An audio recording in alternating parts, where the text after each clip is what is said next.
Welcome to Unlearning with Laura, the podcast where you get to rewire your mind, reclaim your power, and break generational cycles. I'm Laura Stiles, clinical hypnotherapist and mindset coach, and founder of The Mindful Generation, the place where parents come to transform their lives and live with more purpose and freedom. Let's dive in. This episode of Unlearning with Laura is brought to you by Carrie, a screen-free voice messaging device designed for families who want connection, safety and independence without giving children a smartphone. As conscious parents, we know smartphones are powerful tools, but they often come with risks and pressure and distraction that young brains simply aren't built for. Carrie gives children a way to stay in touch with the people who matter most, whilst protecting their emotional well-being and childhood.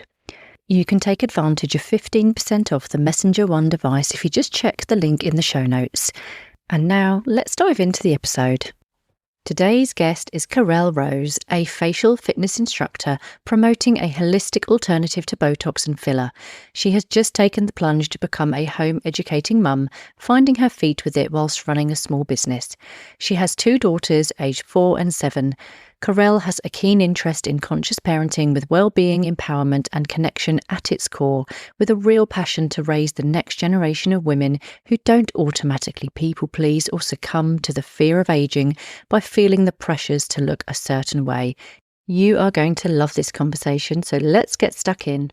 Welcome everyone to this week's episode. I have the lovely Carelle Rose with me today from Firefly Formula. What exactly is facial fitness, Carelle? I'm going to start from the very beginning of facial fitness because I've seen people do like gua sha and I've watched your videos and everything on your Instagram is so fascinating to me as someone who has friends who have started to kind of wander into the realms of Botox and talk about, you know, anti-aging and that kind of thing. But I'd love to hear more about like the more conscious and natural way to do this and to navigate the kind of non-patriarchal way of aging. So yeah, tell me a bit more about what is facial fitness. Okay, so firstly, thanks for having me. I'm really looking forward to our chat. So facial fitness is essentially how can we, or I'm going to speak for myself actually, how can I look and feel my best as naturally, holistically as I possibly can?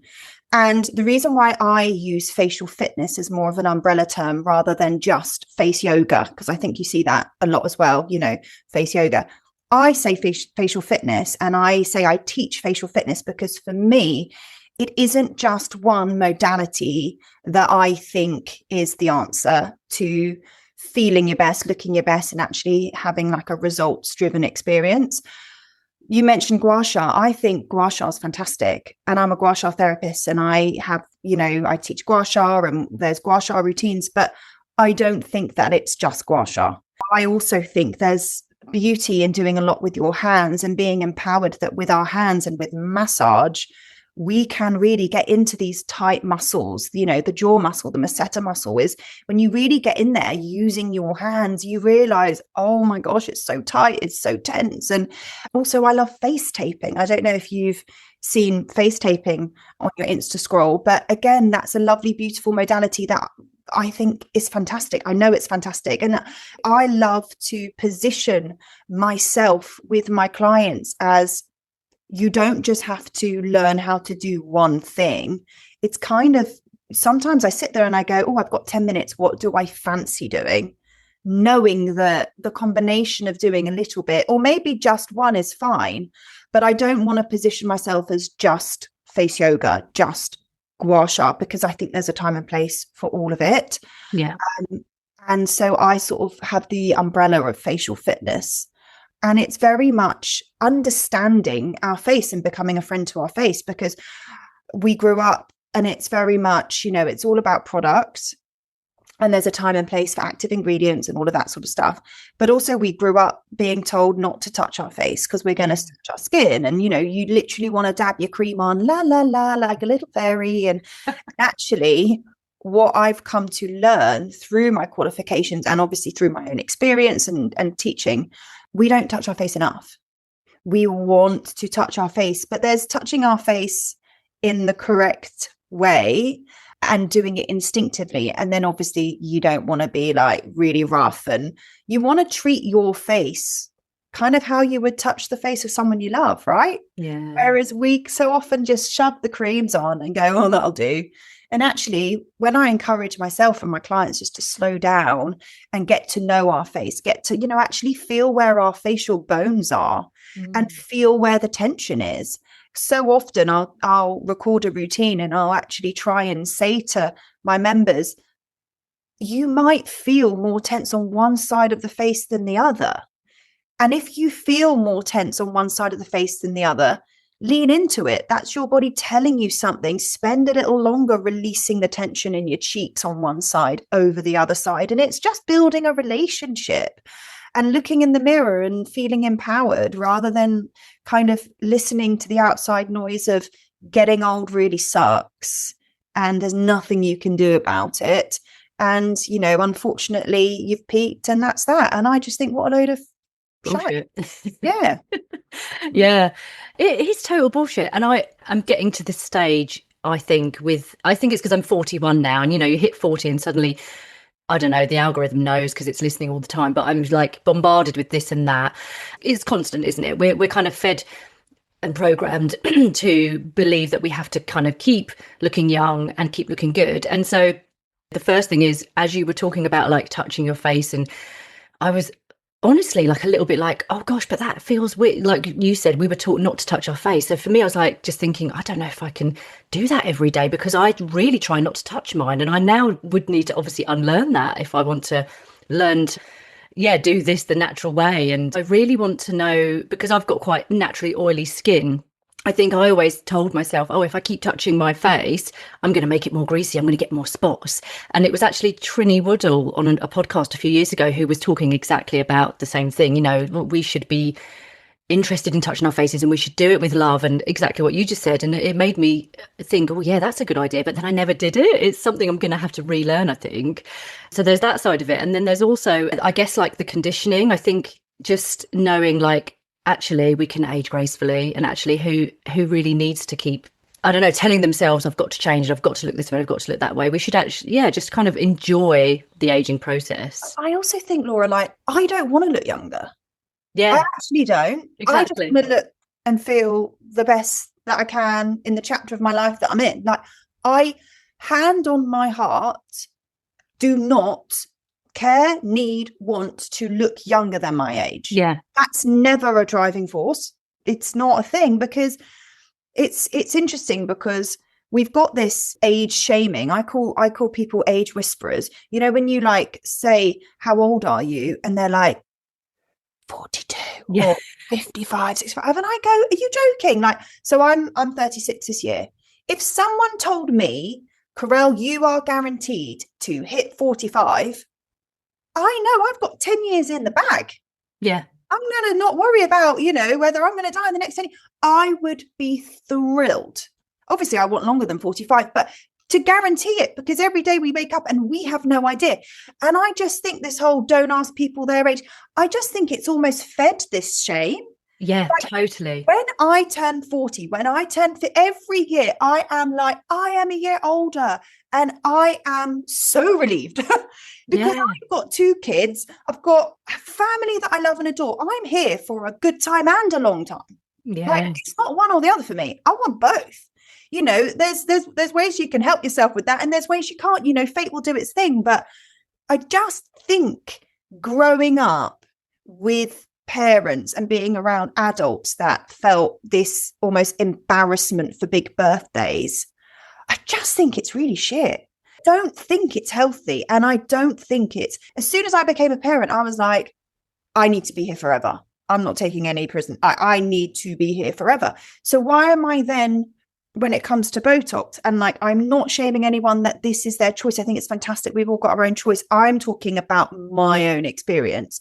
And I also know that my own experience resonates because I've got members and friends and people that are now feeling the same. But I'm like, I am not going to then spend a huge amount of money long term on something that's poisonous to inject in my face to look younger, when actually my aim is to be here for as long as I can. And I'd rather be here and not look, like my face moves and all of this sort of stuff. and be here with the wrinkles and the stories to tell.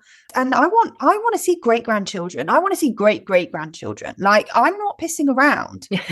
And so yeah, it's just been this real awakening for me. And just going back to what we were saying about not touching your face, do you know what the most ironic thing about that is? That, like you said, you feel like you shouldn't touch your face. It's kind of been like, conditioned into you.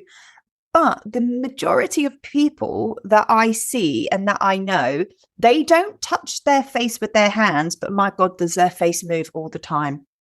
And they don't know how to control how their face moves. So what they're not doing is they're not touching their face by massaging, by boosting blood flow, that lovely, fresh, oxygenated blood, like nourishing the skin from the inside out, making sure that their facial fascia is nice and hydrated. But they will, sit on their commute, reading their book or opening up their laptop, doing their emails, and their face is like this, and their forehead is constantly wrinkled, and their eyebrows are up to their hairline, and they have no idea they're doing it. And that's the crazy thing about it. We're protecting our face by not touching it, but we're actually, if I said to you, Laura, lift up your right arm, you would know to do that, right? But if I said, have a conversation with your sons tonight, and whatever that conversation is, have control over your facial muscles, it's very difficult. And so what I really want to do is I want to like flip it around by touch your face more, become a friend to your face, get that lovely blood flow going. When you feel tension in your eyebrows, have the confidence to just really pinch down and release that tension, let it go. And then when you're watching a thriller on Netflix, keep your face relaxed. When you're chopping vegetables and you're concentrating, don't frown. Don't to be in a scroll hole on your phone and have your neck forward and your posture like this. And I'm saying all this from experience, by the way. It's a bit like, oh yeah, it resonates. It's a conscious thing that I'm having to like unlearn myself. Yeah. Because I used to talk and my face would just go wild. And things like forehead lines. It's very much, well, are the forehead lines etched into your skin because you're constantly raising your eyebrows subconsciously and involuntarily, and you don't know? And that could be forehead lines on a 25-year-old. It's not the fact that, the age is a big factor. Obviously, there's loads of factors when it comes to aging. So it's not that I don't want to have wrinkles.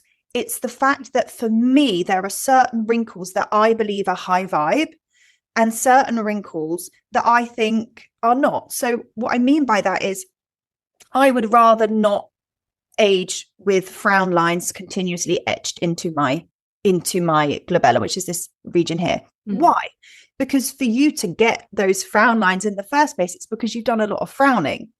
And a lot of frowning makes me feel that somebody is maybe sad or frustrated or disappointed or, is stressed and anxious. Whereas little smile lines around the eyes or, I don't know, expressions around the mouth from smiling and maybe like smile lines and crinkly eyes when you smile, I think, well, that's gorgeous, like lovely. And also when my kids have pissed me off, I want to have a face that tells the story that I'm trying to talk to them passionately about the situation. And I want them to see my face come alive when I'm really happy, when I'm, cross, or when I'm upset, or when I'm crying. Because I see actresses cry now, but their face doesn't move. And I don't really believe it as much as when I used to watch films where an actress would cry and I would see their emotion etched in their face. It was like this beautiful moment where you relate and you can, I don't know, they draw you in, you buy into their acting and you buy into the story. And now it's like this little tear that kind of creeps out, but nothing else kind of moves, even though they're still feeling all the feels. So it's just getting that balance for me personally on, how can I, like you say, age gracefully and naturally without, having a dysfunctional relationship with myself and the reflection that I see in the mirror. And then how can I sort of find that balance of having a face that ages, that moves, but I want it to move with control in mind. Such a lovely way to look at it, to think like, actually, these lines and that means happiness. And I love that. My sort of, I call them facial niggles, because when I try and, speak to a client about, what do you really want to work on and focus on, I call them facial niggles rather than like, what part of your face don't you like? Because we don't want to talk like that. And for me, my facial niggle is always my nasolabial folds. So it's the lines coming from the side of your nostrils down, right? I've had deep nasolabial folds since I can remember. Okay. Now, I don't want to get rid of them because it's my face. And I've always had them even before I was in my 20s, 30s. But I just don't want them to get really like much worse. I just want to keep them the way they are. But I tell you what, when my nasolabial folds are at their deepest, it's after I've had a really bloody good time. I've been smiling and I've been laughing. I did a lot of singing growing up, and singing, you've got your cheek muscles up, you've got your mouth like this, and you can see that they deepen. And I have the deepest nasolabial folds when I'm just enjoying myself. Yeah, which is beautiful. So actually, your face I don't want to hate them. Yeah. I don't want them to get really deep, because I don't want them to go from something that I feel really like, I don't want them to become a really negative point of my face. I actually just think, I just want to, prevention is better than cure, as they say. And that's really my relationship with them, because they deepen when I'm just feeling at my happiest. Yeah, which is lovely. And so what, if I'm going to put you on the spot now, but if anyone listening wanted to maybe like try and prevent their frown lines from getting deeper, for example, what can they do as just a 2-minute thing whilst they're sitting working? Like, is there something I can do to... I'm going to give you two answers. Go for it. Answer one would be, get to know that area of your face. What I mean by that is, get your finger into this area, Laura. Even if you've got makeup on, like I've got makeup on my skin here, just start to pinch, start to feel, press in, really connect. You can almost get like a knuckle in and just start to feel the tension there. Can you feel any muscular tension in between your eyebrows? Is there like a sore spot yet? You do have to kind of, trust yourself to press in until you can feel a bit of tension. Or maybe if you put your thumbs here and you press forward, can you see that? Yeah. Are you putting them, are they above the eyebrows or below? Just in between where you would have a frown line. Okay. Yeah, there is a bit of tension there. Yeah. Okay. So that would be something that I would, because when your muscles, when you frown, your muscles are kind of being knitted in together like this. And actually we want to create space. So with my clients, I do a lot of massaging where we're almost trying to bring this triangle between this procerus muscle here back out. So we're opening everything up rather than bringing it in, which is what frowning would do. Okay. So that would be one answer. But I would say if someone really, really wants to knuckle down and get results that are long-standing results, I would say, how do you sit? What is your posture like? And how tense is your neck? Interesting. It starts with your posture. Okay. And what I find is very much, and I think this will kind of come onto like the whole conscious parenting thing that I know that me and you are desperate to talk about as well, but we want the quick technique. We want the quick tip. We want the answer that's just going to change the world with minimal effort. Like, that's what we are now programmed. We want easy. We want quick.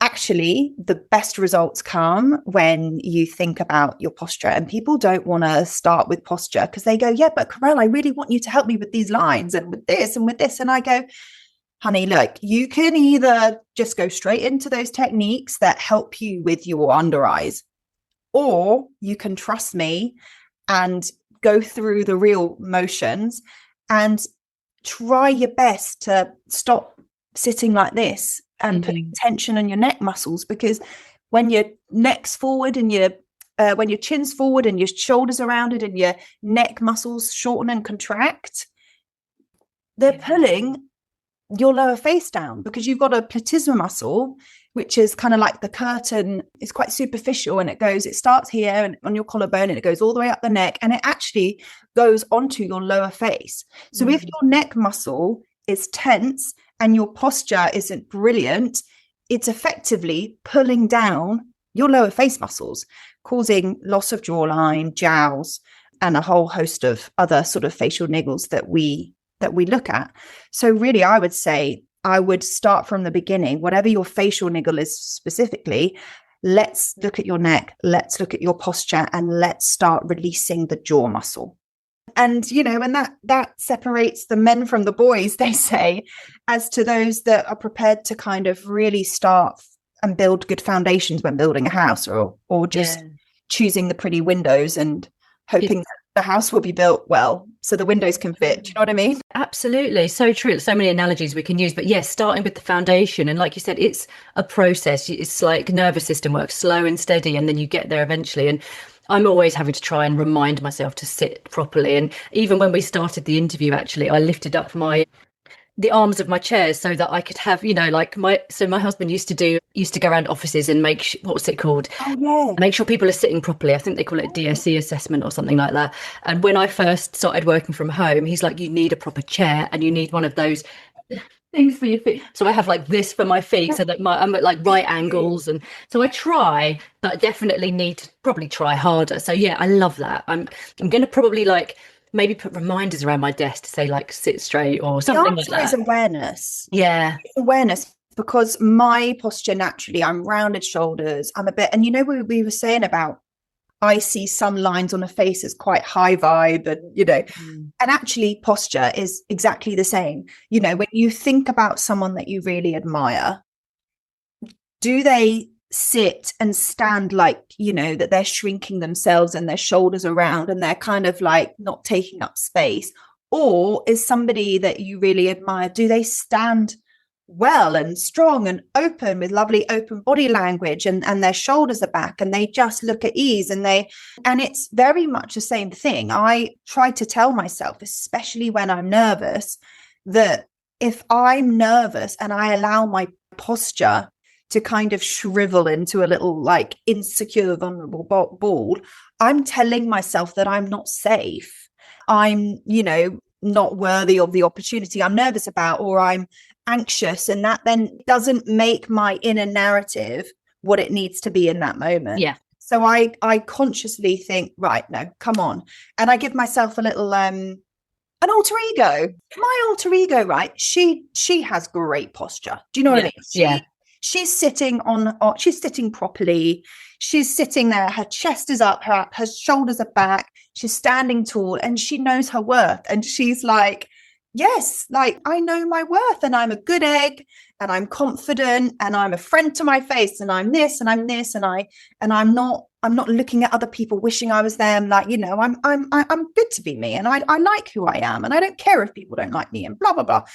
And how does your alter ego sit, and how do they present to the world? And that's always a bit of a reminder to me to do that, because I think it's a vibrational thing. And I know that might sound a bit woo, but no, we love the woo. You have to sort of think about your body language, and that really comes with confidence. Like when I have one-to-one clients, those that have the most facial tension and they are the most insecure about themselves, Zoom will come on, and bless them, they will just be like this. And I just want to open them up, and because I relate, because that was very much me. I was poor posture, my face wriggled all my face was always moving, because I was always kind of like analyzing a conversation. What was someone saying to me? How am I going to reply? My face was doing all these wild things. Yeah. My posture was like this. I was a bit of a people pleaser. I really worried about everything. I was quite an anxious child. I was a real perfectionist as a child. And now it's like, I'm just the opposite. I release the tension in my jaw, and I suddenly have this like, yeah, bring it on. I can take life. Like, it really does have this emotional aspect, and it just is a beautiful release when you work the facial muscles and you relieve tension in your face and you kind of like reflect on your posture. It's very empowering. Totally. Oh my God, there's so much I want to say about all of that. Does your alter ego have a name? Because I can relate to what you're saying, but I don't specifically have an alter ego. I'll just find ways to like sort of step into that empowered version of me. But now I'm thinking, actually, I might create a proper character for her and give her a name, like Sasha Fierce. So do you know what helped me with my alter ego? ChatGPT. Ooh, okay. I know, like some people are a bit like, come on, you can make one yourself. But I was on my way to an event in London, and it's lovely when you get like a nice PR event in your Instagram DMs, and you're immediately like, oh oh, that's really lovely. And then the reality sets in that you're going to walk in on your own. You're not going to know anyone. The whole point of that is obviously support the brand, but they want you to be mingling and taking pictures. And you got to be confident enough to maybe like take a couple of selfies for you to then put on your stories afterwards. And I'm like, I don't mind doing that in the living room on my own, but being there with people that I consider influencers, and I don't certainly feel like I'm one of those. And I was just like, come on, Rel, like you've got to just sort yourself out here, because you want to be there. You want to support this brand. And I sat on the train and I was like, right, if I'm there and there's somebody that I know because I follow them on Instagram, I'm going to go over to them and I'm not just going to pretend I don't know them. What would my alter ego do? She would go over there and go, Laura, hi, I'm Carelle, and I actually already follow you on Instagram. I really love what you do. Nice to meet you. Oh yeah, I love this, because I've got an event coming up soon, and exactly, and it's going to be like that. So I think I need to be in that zone. I walked in early, right? I walked in early, and I actually did have a little scared. I saw the toilet sign, and I nipped into the toilet and like checked my makeup and hair, and I was like, come on, embody your alter ego. What would she do? And I walked into that room. And I immediately went over to this lady who I knew. She didn't know who on earth I was. Yeah. Big Instagram account. And I just went, hi, I'm Carelle. Really nice to meet you. Held out my hand. And I was like, that is because I've given myself this pep talk, because I'm actually not Carelle. I'm somebody that I admire, and she's really confident, and she's great at networking, and it massively helped. So I actually said to ChatGPT, this is my alter ego. How would she have spent her morning? Because I think I spent my morning probably clearing up, breakfast from the girls, and probably running late and wishing that I painted my nails and I hadn't, and all of that stuff. And ChatGPT actually helped tell me the morning of my alter ego. She got up at 6, and I'm not saying this is what I should have done, but it helped me get into character. She got up at 6. Her morning was mindful. She had everything ready the night before, and it just calmed me down, and I almost pretended that morning was mine. I love that. So good. I sometimes do that on my morning walks. I'll sometimes pretend that I am like that next level version of me, because the thing is, if we don't have those moments of embodying it and stepping into that vibrational frequency, by the way, I do talk a lot about the woo and like manifestation and stuff on this podcast, but there's no other way of doing it. You have to sort of step into and embody that new identity if you want to get there. So yeah, it's just doing it when you remember to do it. I think this was from an amazing lady that I follow as well, called Mimi Bouchard. I don't know if you've heard of her, but she's got this like saying, be her now. Don't wait. Don't wait for the event. If you've got an event coming up, be her now. Be her however many days before the event. So you're embodying her right this moment. Do you know what I mean? Yes. And I love that. Yeah. Brilliant. I'm going to keep that in my mind. And it's not coming from a place of insecurity. Oh, I'm not good enough. I should be better. Why aren't I confident? Why is that person confident? I'm not. It's not coming from a negative place. It's coming from a place of real excitement and empowerment and growth. And that can be me. Like, it's not about being hard on yourself. I don't feel that way at all. I just think we can all be a bit, we can all improve and we can all grow. Yeah. And it's that what life's about. Isn't that like the joy? Like, I don't expect to be, brilliant. I just don't. Yeah, it comes from excitement, doesn't it? Because we're always trying to improve, and in a good way, in a positive way, because we've got goals and because we want to live our best lives. And so, yeah, I love that. Okay, so what made you want to get into facial fitness? What were you doing before? And what led you down this path? So I've had quite a colourful history of jobs before I did this. I've been a singer. I have done a bit of presenting. I've worked at ITV. I've worked in property. Like, I've done a lot of bits and pieces. And then I got married, and I wanted to look my best as a bride. Who doesn't? And at the time, I didn't know facial fitness was a thing. So this was, 10 years ago. And I thought, right, I've just got to spend a lot of money on the best luxury makeup brands, the best luxury skincare. And I mean, obviously bit of Botox and filler, because that's what everyone does to look their best on their wedding day. Ta-da! And I'm thinking, this is a lot of money. But, you know, when you're already spending a lot of money on your wedding, you're just like, oh, what's another bit of money? Yeah. So that's what I did. And I remember knowing that this was not going to be a long-term thing, not because I was anti-Botox, because at the time, like, I had a very different mindset about the whole thing, but because I knew just financially it was just not going to work for me. So I remember we went on our honeymoon shortly after our wedding, and I was like, right, after the honeymoon, like, no more Botox and filler. And I only had it a couple of times, no more injectables. And I remember I was turned, I was relaxed, happiest version of me. And I was, you know, younger, I was brown, and I looked in the mirror in this lovely hotel, and I had this internal conversation with myself, and I was getting ready for dinner with my husband. And I remember just thinking, this is it. This is the best I'll ever look now, because I can't continue with these luxury skincare and facials and makeup and Botox and all of that. I've peaked. And I look back and I was like 26 or something crazy.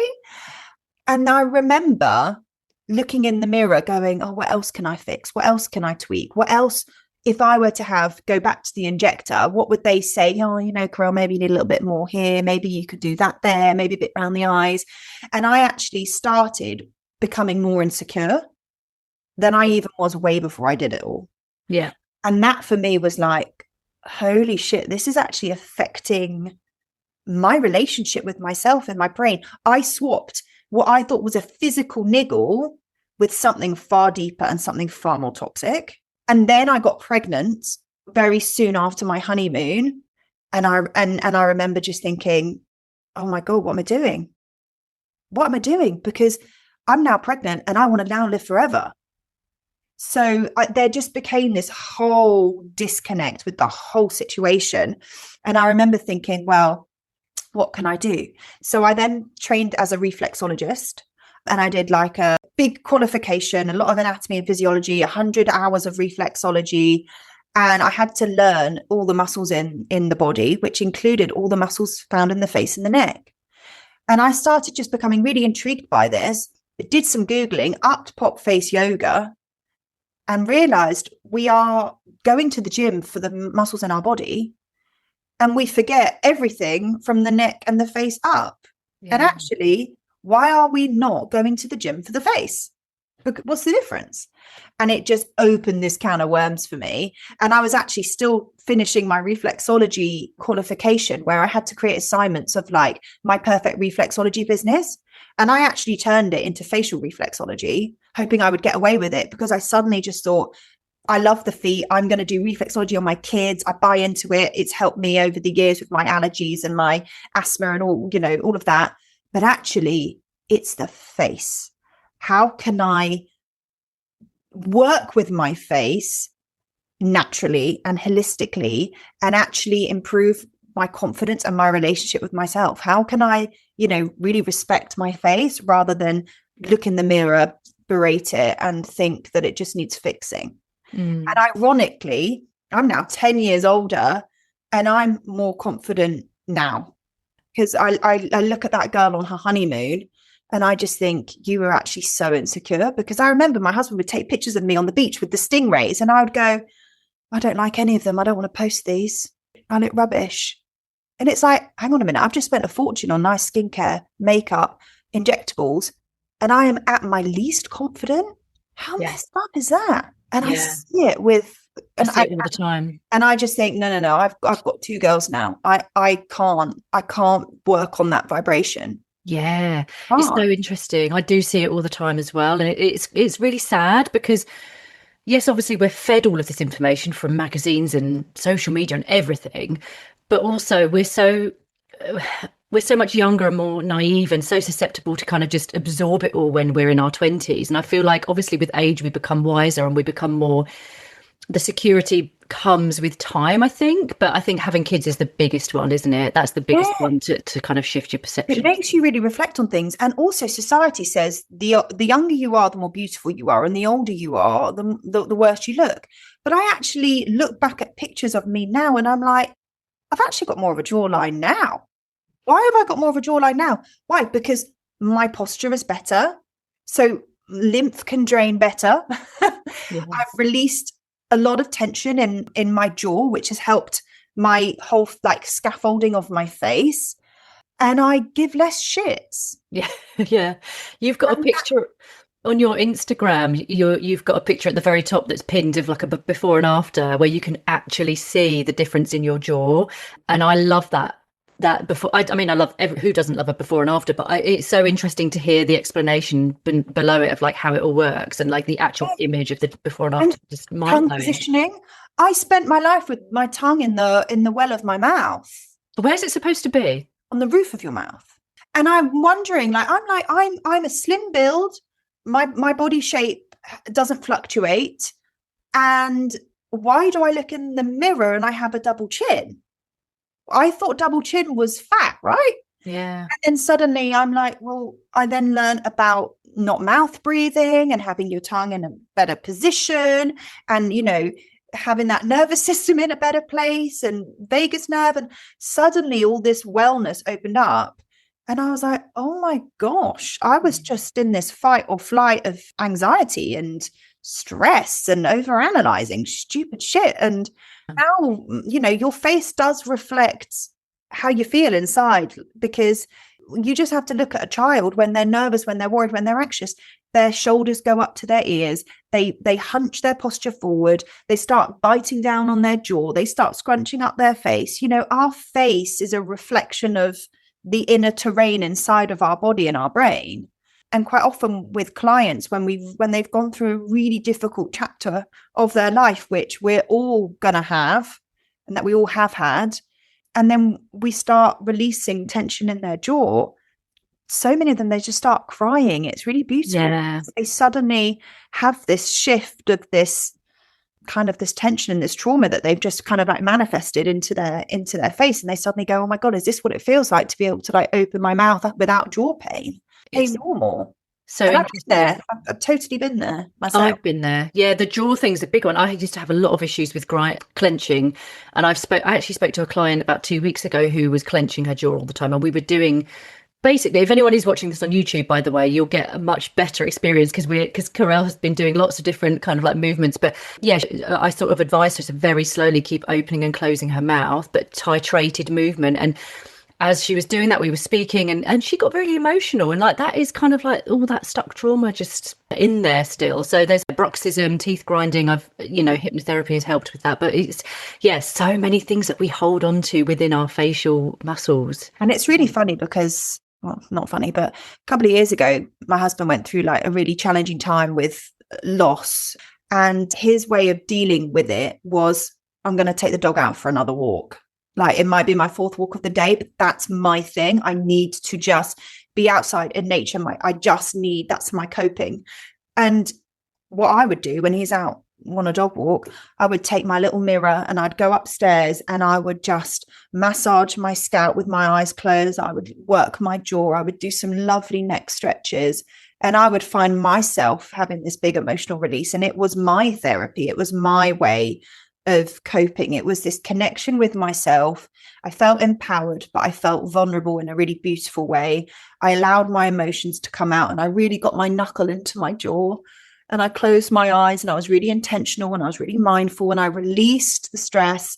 And that was my way of coping with things, and it's kind of become my, some people pound the streets, some people go to the gym, some people do whatever they need to do, but facial fitness is much more of a mental thing for me. Yeah. It is a physical thing. I always say the physical thing is the icing on the cake. If you do it just because you don't like your face and have like a Botox mindset as you come into facial fitness, you're probably gonna not do it for a very long time. Really feel this emotional shift where the shoulders are now released and you suddenly just have this sense of like peace and you can feel the blood flow in your face and you feel less tense. That's when you think to yourself, oh my God, this feeling's unbelievable. I want to do it again. Yeah. It's sort of like mind, body, and spirit, all of it. None of it's separated. It helps with all of it. And so, yeah, I'm so intrigued by it. Can you tell me a little bit more about face taping and what that is? Yeah, so face taping is brilliant. You see, sport athletes with tape on their bodies to help, with injury and recovery and that kind of thing. And facial kinesio tape, what it does is it lifts the top layer of the skin to allow more space within the skin layers for, they say like healing, but it's very much for repair to take place, to have more space for lymph flow, for blood flow, to relax everything. And so the beauty of it is you can put it on and go to sleep with it.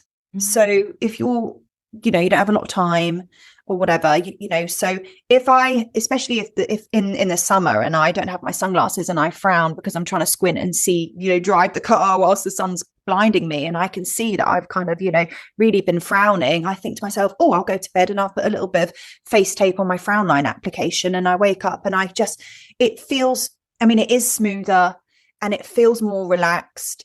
And I love it because it's like not the lazy, but the time poor person can put it on and go to bed. Yeah. But what I think is really important is that it actually doesn't block muscle movement, which I think is really important, because you can get these patches that kind of like feel like a bit of a brick on your forehead to stop you to get used to being able to control your forehead. But actually, I don't want to block muscle movement, because that's what Botox does, and that's not natural. I want to consciously know when I'm lifting my eyebrows to wrinkle my forehead. So it serves as a bit of you can feel it's on there, but you can still move your face, but it just serves as a little reminder to give you that awareness of, if you had face tape on and you spent, you had it on during the day and you started to frown or you started to lift your eyebrows, you would know because the tape's there. Yeah. And it would just be a little like moment for you to go, oh, no, relax your face, Laura. Relax your face. It's okay.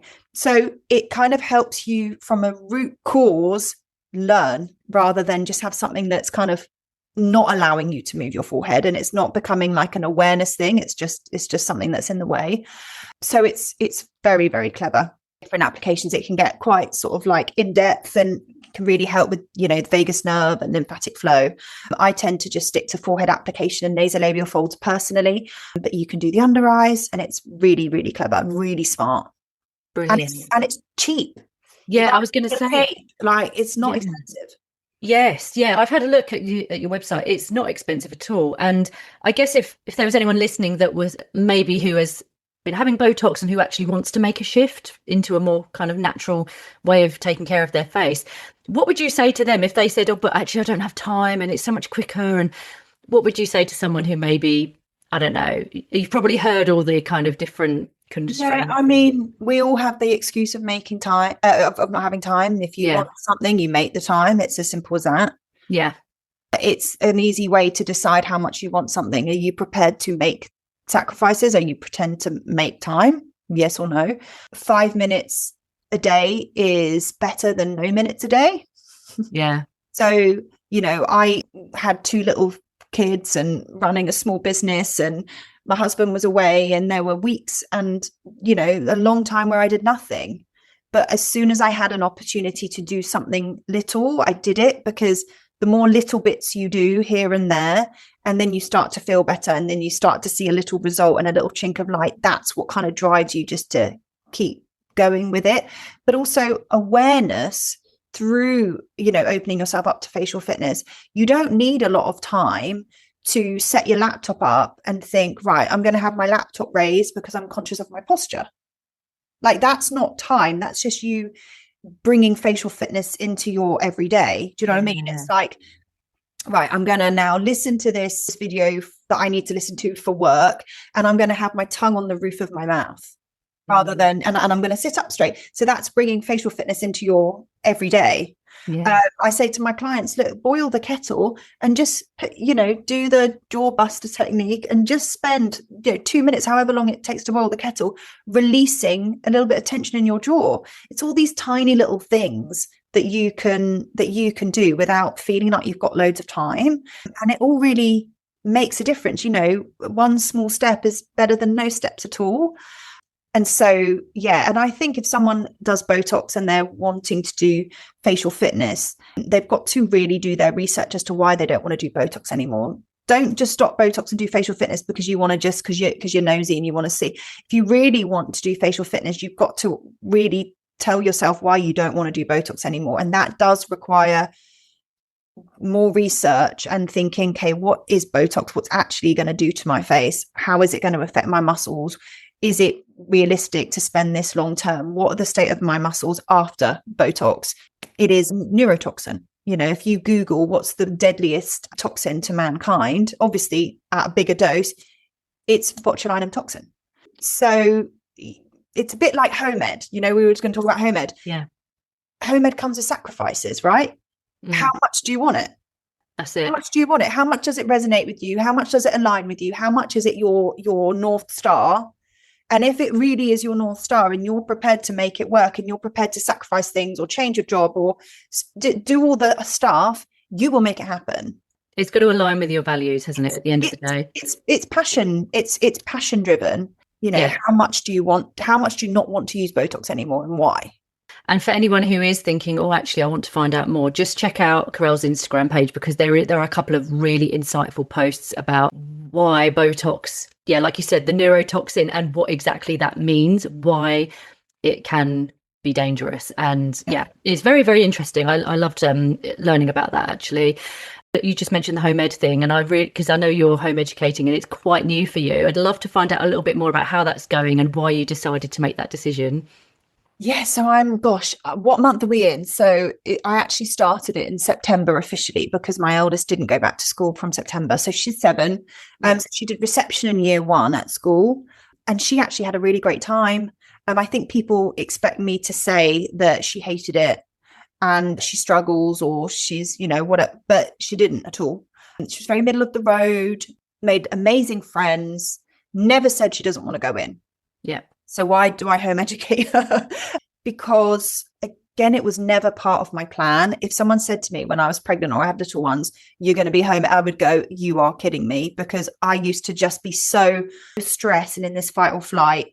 I would be like, just go to nursery, both of you. I was just on my knees. I found it very difficult. And now I'm here and I could have 2 kids at school at the same time, and I don't.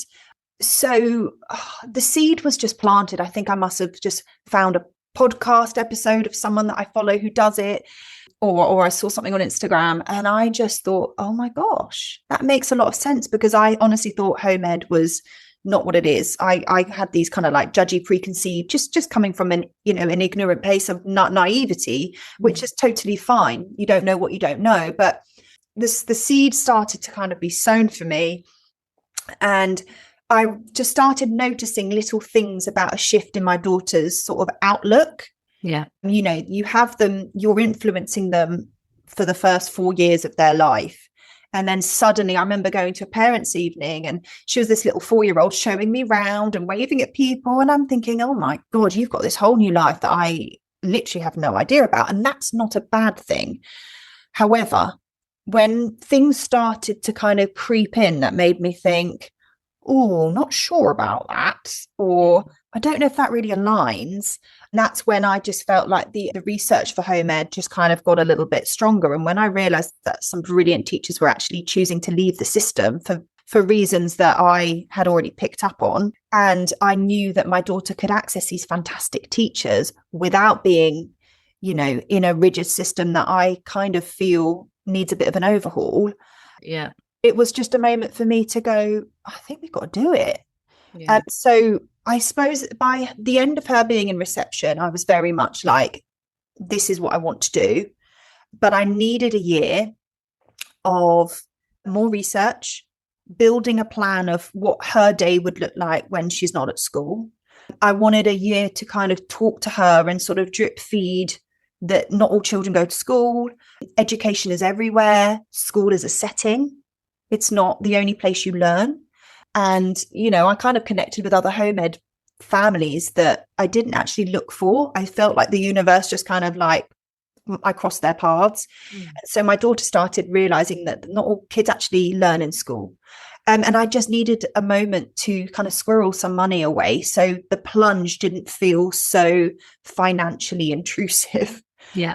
So I almost started in my mind becoming a home ed parent while she was in year one, almost just prepping myself and her ready for her to then come out.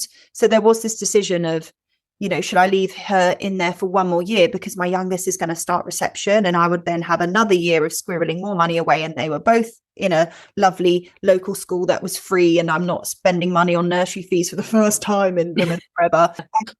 So that was tricky or should I just not have my youngest in school at all? Should they just start home editing together? And I had all these different options, and I just needed a moment. Yeah. And I feel like I've done it. I don't have any regrets on kind of the decision I made to actually put my youngest into reception and my eldest out. Right. So your youngest is in reception now. My youngest is in reception now because... Is it one of those schools where reception is just play-based and she's actually just... Exactly. Yeah. I have no issue. It's a brilliant local village school. Reception is a blast. My daughter, and not all kids love reception. My daughters thrive and loved it and thought it was great fun. They made great friends. I made great mum friends. And I want my youngest to have that brilliant experience, learn to read and write. She's reading things and she's just coming alive. And I want them to have the same experience and not this, Mum, why don't I have local friends like my big sister? Oh, because I decided you aren't going to go to school. So it just worked for me that I could then find my feet with this new life with my eldest whilst my youngest is in reception. I would love her to do the first 2 years like my eldest, and then I will home ed them together. Yeah. That's such a great idea, because usually, and year one, I'm assuming, is also like more play-based as well, is it? It ups the ante a little bit, but it's still play-based. They still have 2 break times, whereas year 2, 1 break time, a little bit more. And also, what started it for me was secondary schools were a little bit of frightened me a little bit for a lot of reasons. And I just thought, okay, well, my girls will just do primary, and then we'll look at alternative arrangements for secondary. And then I thought, well, no, hang on a minute. That's just more years of my daughters being conditioned to think in a way that doesn't align with me anymore. So actually taking my daughter out at the end of year 1, and when she was 6 to then go become 7 and be home educated, she's still got this beautiful, she's got all the best parts of having experienced school, but without what I would think that some of her friends have, that anxiety and that fear of being different, or that fear of getting things wrong, or, being scared of adults, and that fear of getting in trouble, and all of the things that actually I want her to ask questions. I want her to be confident whether she's with an adult or a baby or whatever. And I want her to learn. I want her to love learning. And I want to keep her spirit, her spark, her zest for life, and I want to nurture it whilst really emphasizing life skills and life experience. I think it was also, I need to uncondition myself. Yeah, totally. It's a whole journey for you as well. Yeah, I'm thinking, well, being in school and dealing with a shithead kid that's being really mean to them, as an example, isn't that just the real world? And I'm thinking to myself, fuck no, I'm sorry myself, it's not. Because if my daughter, okay, yes, you don't just give up when one person's mean to you, you got to kind of, deal with it and try and sort it out. But actually, in the real world, away from school, if she had a job and her co-workers were not being kind, or she didn't vibe with them and she wasn't happy in her job, I would never encourage her to stay. Yeah, exactly. If she were in a relationship and her partner wasn't treating her with respect and she wasn't happy and it wasn't fulfilling and it didn't align with her, I wouldn't encourage her to stay. In the real world, she's coming to a funeral with me next week, Laura. She's coming to a funeral. I lost my step granny, so my stepdad, who I'm very close to, his mother passed, and my daughter actually visited her more recently than I did with my mum, and we were talking about me traveling back home to go to the funeral next week, and my daughter just goes, "Oh, mummy, can I come, please?" And I was like, "Oh, darling, I'm not sure." And I had this fight with myself because I'm like, and then she said, "Yeah, but mummy, I did see her only a week before she died. I knew Granny." And I just suddenly thought, yeah, Why is she not coming? Yeah. Why is she not coming? This is life. This is, Yeah. and I've got a 2-hour journey in the car with her to make it, I'm going to talk to her about what she's going to expect and what it will be like. And we're probably going to sing songs she's never heard of. And Granny will be in this beautiful coffin. And this is what happens. And she just takes things in her stride. Yeah. And she really wants to be there. It is so beautiful because these are life experiences that you get to learn. And we were fed from, well, personally, I was like the boomer generation, like, oh no, they're too young to experience something like that. It's too sad. But actually, I think if they want to, they need to have the grieving process. They need closure. It's good for them to learn from a young age actually how this stuff works, because it's so taboo and it's not talked about enough. That's amazing. You're getting to take her to places. You're getting to, and it's not just you at home with her all the time, is it? There's tutors involved. Yeah, look, I'm very grateful, and I'm coming from a real privileged position that I have my own business and I can make it work. I'm not saying it's easy. It's coming at sacrifice. It's, huge sacrifices financially as well. Like I'm, where I might have had money for myself. Yeah. I am choosing to go, do you know what? You don't need new trainers, Carelle. Do you know what I mean? Like, you're fine. Keep buying your clothes on Vinted or whatever, because you've got to make sure that you can pay for the tutor next week. But there are home educated families that don't spend a lot of money. If their desire and their alignment is that they feel so passionately to not have their child educated in the system, you don't have to spend. There's so many free resources and there's groups and all of that sort of thing. But I really want to stress, I honestly don't believe every child should be home educated. For some children, school is the safest place for them. And it's a wonderful place. And teachers are earth angels. However, I think that it's not for everyone.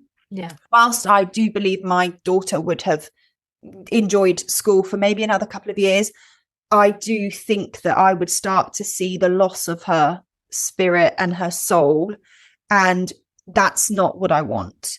And so it just became this thing of, I'm making it work through, it's a hill I'm going to die on. And when I have wobbles myself, I just have to remember why I'm doing this. And I get I actually get myself out of gosh, this is a lot of responsibility. This is a lot of money, even though it doesn't have to be. But, it's just, the tutoring, forest school, how I've chosen to do it. It is going to change when I have to pay for both of them. Mm. But, that's the beauty of this freedom. And I know this summer for the first time in years that if there's a heat wave, my mum lives in Dorset. If there is a heat wave and I look at that weather app and I go, do you know what, darling? Do you want to spend a few days with we call her Mamu? Do you want to go spend a few days with Mamu and we'll get your homework folder and we'll go down there? I can. I just think that freedom, I would never encourage my daughters to have a job that doesn't light them up. Yeah, okay, you've got to have some shite jobs at the beginning. I've done my fair share of the slog. Yeah. But that's not adult life anymore. You can have a job that you love. Yeah. You can make it happen. It's not easy. Yeah, I say that to my boys all the time. I say to them all the time, you can do a job that you love. You can create a job that you love. The world is changing. Like, don't think that you have to be doing a 9 to 5 and be stuck in something that you hate. And I think the biggest misconception with home education is that, they're not going to be socialized. It's something my husband likes to say when I talk about it. And I'm like, yeah, but it's not just me at home trying to teach them stuff. That's not how we have a homeschool community in our village, which is amazing. It's it's like in the Scout hut. And for 3 days a week, kids go there and, it's within school. It's like 9 till 3 or something like that. And I'm like, they could do that one day a week. I could do stuff with them at home. Then they can go and do another community-based thing. And then we could go to the library. Then we could go to the beach. Like, obviously, yes, I would have to share it out and find ways to do it that similar to what you've described. But yeah, I think people think the socialized thing is a big problem. I'm like, no, because they're not just at home all the time. But so my husband had the same thing. Just to be clear, my husband is now 1,000,000% on board. Like, okay. I wouldn't have done it unless he was like, you're right. Like, but at first he was like, okay, we need to discuss this. And it got to a point where he was like, okay, what about the socializing? And I had an answer. Yeah. And what about this? I had an answer. And he goes, yeah, I think you're right. But the socializing thing, it's actually our conditioning from how because, for example, again, it's like, How can we prep our children for the real world? It is not normal to spend this amount of time with the same children born in the months between September and the end of August for the next 6 years or however long it is. That is not natural. That is not normal. Why in a school, the older you get, the more privileges you get and the more respect you must have. You might then go into a job and your boss is younger than you. You suddenly have this issue because it's like, well, my boss is younger than me, and you're just not going to really respect them because we're brainwashed into thinking that the older you get, we should just respect everyone. We should respect what the 5-year-old has to say about the science experiment or what the 15-year-old has to say about the science experiment. Everyone holds value, and we should actually, respect should just be until someone gives you a reason not to respect them. Respect is just, it's not something that you get automatically because you're older and you can throw your weight around or whatever. And, my daughter now, for the first time, she drops her sister off at school with me. And for the first time, bearing in mind she was at school for 2 years, the teacher's on the door welcoming the children into the gate. She looks at them, she smiles, and she says, "Good morning." For 2 years, Laura, we were like, "Darling, you need to say good morning." She's petrified of this authority and these teachers. One wrong move, you get shouted at and you get in trouble and you're getting embarrassed because you're going to do something wrong in front of your peers. And now she's like, "Morning." We'll be in a restaurant. She'll drop her napkin. "It's all right, Mummy, I'll go and ask for another one." Before it was, "Oh, Mummy, can you do it? Mummy, can you do it?" Because it's fear. And like, I do things. I don't know how old someone is because does it matter? I just like speaking to them. I'm getting a good vibe. And so socializing, if you look at the definition, it's just being sociable. And your boys would be sociable with somebody, you could go visit an elderly person, and that's socializing because they are learning to be sociable with somebody that isn't just their age, in their year, in their class. Yeah. So rewiring what we deem to be what our children need, but actually in the real world, you can sit next to a stranger on an aeroplane and have no idea how old they are, and next thing you know, an hour's passed and you've suddenly talked about things and you just have had a really nice chat. Exactly. So I feel like my daughter is in the real world, but in a way that I'm empowering her to live still as a child and protecting that childhood. And I think that, and I was thinking about this in the shower the other day, if your aim is to run a marathon, you wouldn't do your training continuously if you've got really bad injury. You would need to stop and rehab and learn the right skills and techniques to avoid injury. And it's a little bit like the same thing. It's not that I'm avoiding conflict or bullying or anything like that by home ed, but she's still gonna, with home ed kids, have these issues where, "Oh, so-and-so said this to me, so-and-so was mean."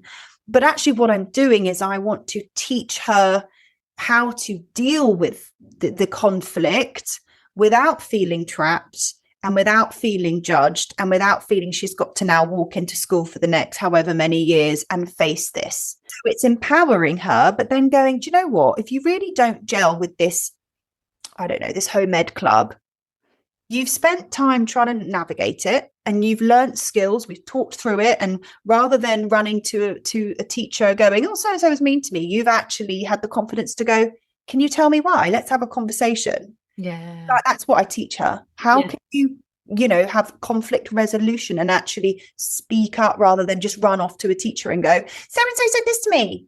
Yeah. She now says, "Excuse me, that was really mean. Why did you say that?" That's now what she says.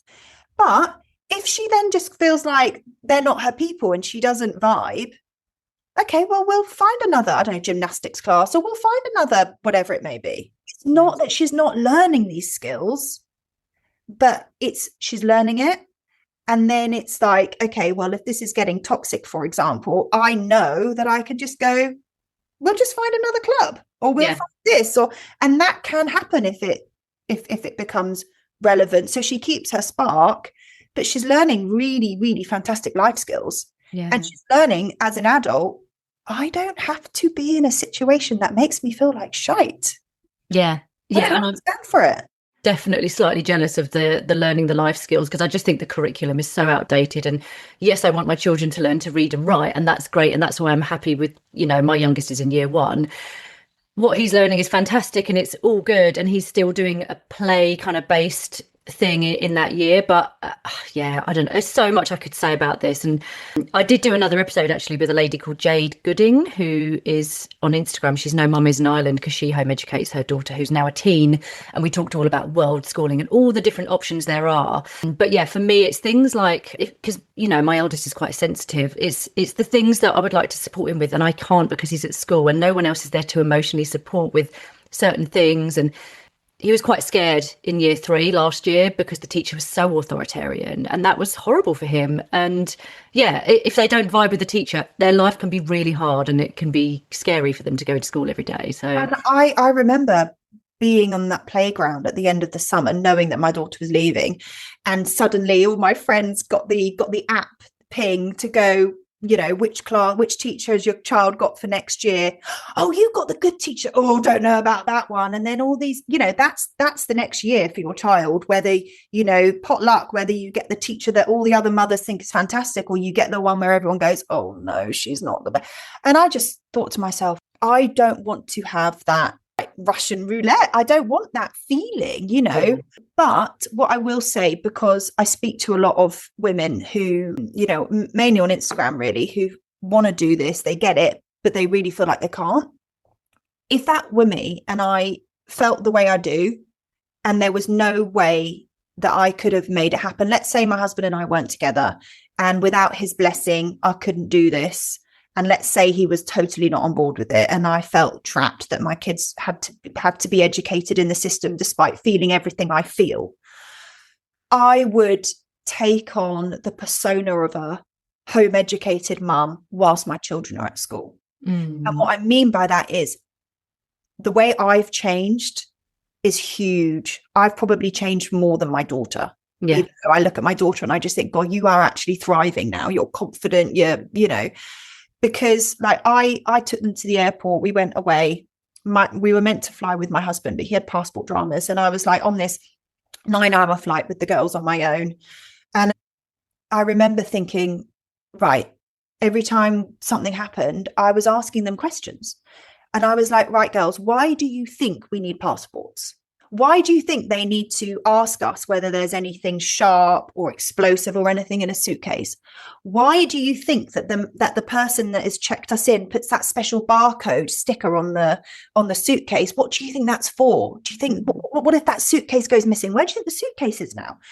And I was just asking them the questions, and we were having this beautiful discussion all the time. And my eldest became the plane watcher, and she would run to the board, the gate watcher. She'd run to the board. She'd read our destination. She'd go, "Our gate's open, mummy. I'll show you where to go."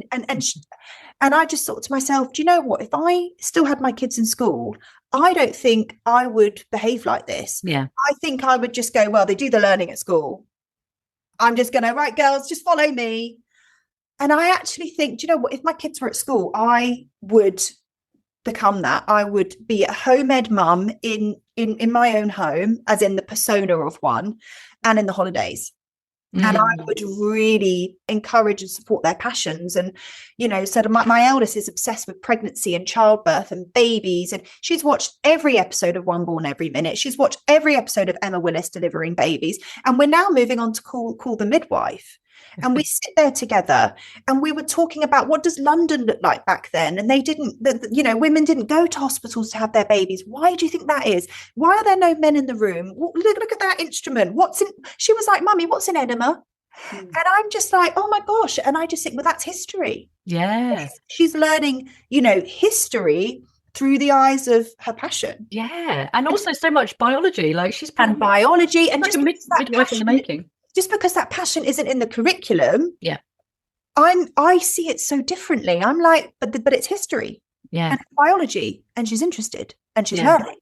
And so I've done the most change, and I really feel like that would be how I would approach just motherhood now. I don't think a lot of what I'm saying is exclusive to whether your kids are in the system or not. I actually really think you could almost home educate, but your kids are at school. You know, they can come home and they go, Mummy, I've had a really bad day. I feel like I flunked that test. Everyone laughed at me. And rather than thinking, oh, well, that test was really important, I would just be like, well, it doesn't matter really, because if that was a maths test, you know, did you try? Yes, you did try. But, you know, you can't be good at everything. And also, as soon as you leave school, you'll have a calculator in your phone. It's not going to measure how intelligent you are. That doesn't affect how wonderful your career might be. It doesn't matter. What are you interested in? Oh, Mummy, I'm really interested in X, Y, and Z. Okay, well, let's talk about that. Let's find something that's relevant to that on Netflix, or let's sit down and let's just chill. And how can I bring their passions, and how can I feed education into something that they don't even know that's educating them? Yeah, exactly. That's what I would still be doing. Yeah, I feel like I'm at that stage. I feel like I've actually been like that for a good couple of years, the persona Good for you. of a home ed. But I think that's definitely a conscious parenting thing as well. I'm sure a lot of people might, who are listening, who are maybe thinking about it or are interested, maybe it might resonate. Like, yeah, you just try and find what they're interested in and like let them be the true essence of themselves, and not try and kind of like condition out of them the bloody like rigid curriculum that is, I mean, with AI and everything, it's so outdated. And also, Laura, what is all this brainwashing into thinking that our kids need to be these all-rounders? I know, that does my head in. Load of bollocks. Such bollocks. What? So you're telling me that your boys need to be, you know, A grade at geography, A grade at history, A grade at maths, A grade at English. If you look, you know, people that they aspire to be, I don't know, is that like a skateboarder at the Olympics, or is that whoever it might be, a pop artist or a piano player, whoever it is, right? Are they all-rounders? No. Exactly. They are excellent in their field of passion and their interest. Find me an Olympian who was amazing at not only becoming an Olympian and becoming that, you know, being in the swimming pool, you know, 6 days a week to be an Olympic swimmer, and they didn't flunk a lot of other stuff, because they put energy and their love into what makes them feel alive. Yeah. I don't need my girls to be good at everything. I don't want them to be good at everything. No. Just want them to enjoy something. And, you know, my daughter started a crochet course. Brilliant. I love that. Creative, with her hands. She's not on screen. She's socializing in a crochet club with other girls. And do you know what that might open her up to? When she's stressed in the future, she might turn to crochet. Okay. Yeah. Instead of drugs and alcohol. She might be able to knit things for her babies because she's really passionate about her babies and her dolls. She might be able to create gifts, handmade gifts for other people. What a beautiful thing. She might even one day be able to sell them and start a little business. She might be able to teach other people how to crochet. How beautiful. Like all of these things. She doesn't need to be amazing at chemistry and biology if that's not her thing. I don't care. Yeah, exactly. I don't give a shit. I think it was John Holt, who you might know his work, but I might have got this wrong, but I'm sure there's a video on YouTube of John Holt talking about exactly that, like just honouring your child's like interest and just literally go hell for leather with helping them to actually just pursue that interest and don't worry about the other stuff. And that, I think that's what I struggle with, is I know what my boys love, and it's really hard when they're forced to do stuff that is pretty pointless. They're probably not going to need in the future because, like you said, calculators, AI, all the rest of it. Like, yeah, it's hard. It's really hard. It's hard to talk someone else into it when you are in that, you know, co-parenting relationship and that other person's got to be on board. But I also think, sorry to interrupt you, Laura, but I was just about to say, I think also how much, and I don't know if this is true, by the way, but I had to say this to my husband and I wanted to say it before I forgot. How much is your husband, you know, putting his experience of school and his childhood into the narrative of what the world is like now and your kids? Because my husband I'm not depriving my girls of school. Like, school was the best years of my life. Firstly, how rude, because what about living with me? But I was like, no. That's your story. Yeah. Life was different then. Yeah. You know, it's not the same thing now. The world has changed so much in those years. Do not place your experience, your outdated experience, into a modern experience for your children as to what is going on right now and where we are with AI and social media and peer pressure to get phones and to be the loser because you've got a brick phone or you haven't got a phone at all, even though in your heart of hearts as a parent, you do not want to give them this device, because if you can't handle it and you're addicted and you feel all sorts of emotions from scrolling for, 20 minutes, how is your child going to feel?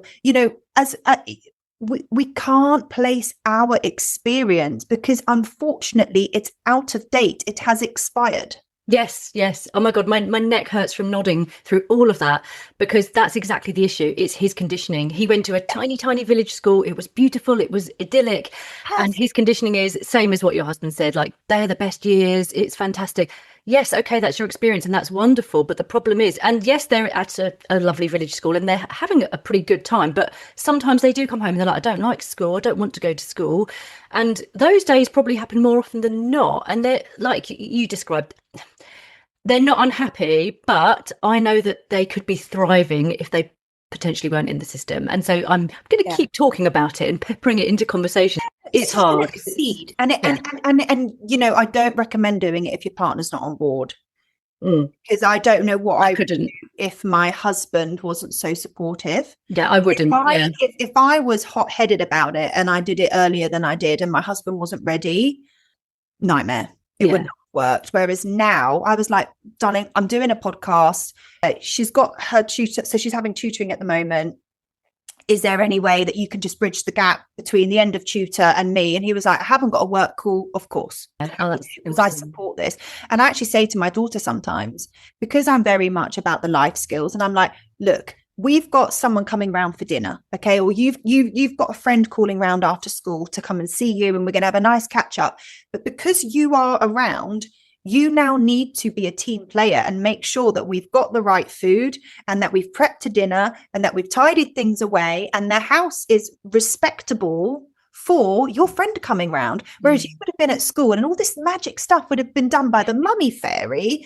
And now it's like, okay, so your friend's gluten-free. You now need to come with me to the shop and we now need to choose a gluten-free snack for her because she's coming round. Okay, your scooter's still in the hallway. Move it away. Her respect to see what I have to do is enormous. Like, she was very much involved in her birthday party this year because she was around. She created an invite on Canva. She sent a WhatsApp to every mummy saying, hi, Amelie's mummy. It's I'm here. This is my invite. I'd love you to come. She packed the party bags. Whereas before, this stuff magically appears and there's no gratitude and respect for what mummy is trying to do whilst working, whilst doing the laundry. And so now today I'm like, okay, well, we've got laundry to do. So you're going to come and help me. And it's when I get a bit of resistance, which is natural, I go, or you could just go back to school. She goes, no, mummy, no. And then I'm like, well, come on then. Because I'm like, this is the real world. This is life. This is just what it's all about. If you really want to have nice lunch boxes for when you go to forest school, we got to go to the supermarket and we got to buy that stuff. So you're going to have to come with me. Yeah, she's learning all of those things that other kids don't learn. And there's no judgment. I just want to be really clear. I know I've got my ways and what works for me, and it's not Botox and it's not the system. Not that I'm against the system because my youngest is in it. This is just what is working for me at the moment. And there's no, I've got most of my friends, a lot of them have Botox and a lot of them will never home educate. And that's beautiful too, they love me for me and I love them for them. And it's, we just support each other for what works and what is viable in the chapter of the life that we're in. Yeah, I want to reiterate that as well. There's never any judgment on this podcast. Like, everyone, you do you. Yeah, it's just that we are just informing and educating and knowledge sharing. I just want happy friends, and whatever that looks like to them, great. Yeah. 100% agree. Okay, so we are a little bit over time, but let's just finish on a final question. I'd love to ask you, what supportive words would you give to 6-year-old version of you today? I would say, because 6 is still very little, and I'm going to tell myself that life is going to be difficult at times. It's not always going to be a beautiful, magical childhood. But remember, that the most difficult chapters of your life will end up being the best. You will turn your pain into purpose, and there is always something good that will come out of heartbreak, or I've had quite a few like health niggles, and it's inspired me to be as well as I can, and to think about what I'm going to eat, and think about my lifestyle, and all of these things will kind of create something more beautiful. So always know that, because, you know, at times I've thought, oh, my life is over and I don't know what I'm doing. And actually I look back and I go, yeah, but look what happened because of that. And I really want to teach my girls that as well, that they will turn any pain into purpose, and tomorrow is not guaranteed. So if you aren't going to be religious, gratitude is a religion of its kind. Yeah. I say that to myself, because there were a lot of moments growing up where I felt like, this is it. This is how, you know, going to be bullied at school, and that's going to be that, or I'm going to be ill and not be able to do the things that other kids my age are doing, and that's going to be that. And actually it's come full circle, and you know, there's definitely a reason why it happens, and it opens up a new door. Oh, that's such a nice answer. I love your outlook on everything. Thank you so much, Carelle. I've really enjoyed this conversation. Where can people find you? And can you just explain a little bit about your membership as well? Yes, so you can find me on my Instagram account, which is called Firefly Formula. And on there, I talk a little bit about whatever I fancy, really. A bit of facial stuff, bit of homemade stuff. I quite like to cook, and you know, that sort of, you know, kind of what we've been talking about here. Yeah. And then I actually have a facial fitness membership, which is technically like a gym membership online, but for your face. And that is Firefly Face Fit. And I actually have an Instagram account for that as well, but it's a standalone membership. I think the doors will be currently closed by the time this goes out, but I do have a waiting list to be informed when I open the membership doors. And within Firefly Face Fit, you have access to a whole range of facial routines for all areas of the face, and posture and neck and jaw and eyes and cheeks and everything. And it's got massage, gua sha, face tape, everything.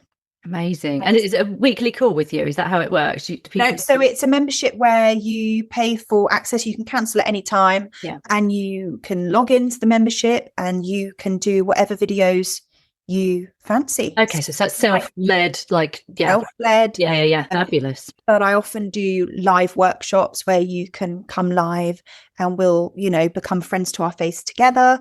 I have lots of guests come in, and they share their wisdom about health and wellness, and it's just a lovely place to be. Oh, it sounds really, really cool. And keep sharing what you're sharing on your Insta, because I love all of it. Like, from the face fitness to the home ed stuff to what you're eating, what you're cooking with your girls. I'm so just in love with your account, and I will put the link to the wait list to your membership in the show notes so people can check it out. But yeah, thank you so much for joining me. I've really enjoyed this conversation. I love chatting with you, Laura. I feel like we could talk forever. I know, yeah, we could. So take care and have a good day ahead, and we'll catch up soon. Thank you. Thanks for having me.